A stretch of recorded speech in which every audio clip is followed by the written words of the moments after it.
Hello, this video is going to go over how to create your own web page using the Codemoji site. You're going to go ahead and log in, go to Dashboard. Over here on the left, you're going to click My Projects. As you can see here, I have examples of different projects that I've already done. If you scroll down, there are a few other examples, but today we're going to focus on New Project. These projects will allow you to code your own web page using HTML and CSS. So if you click the plus sign, you have a blank slate over here. On the right, you have your HTML editor and your CSS editor.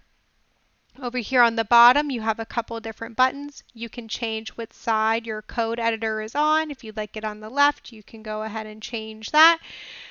You can save your code as you're working and of course at the end. And then you can go ahead and import templates as well so you can see some different coding. I'm going to go ahead and I'm going to code something real quick using HTML. So let's say I want to make a header. I'm going to go ahead and put my header tags and my closing tag here. And down here, of course, you can use CSS. So this is just a platform for you to be able to code, build your web page, and use the knowledge that you have learned so far during your Codemoji class to code your own web page. Thank you.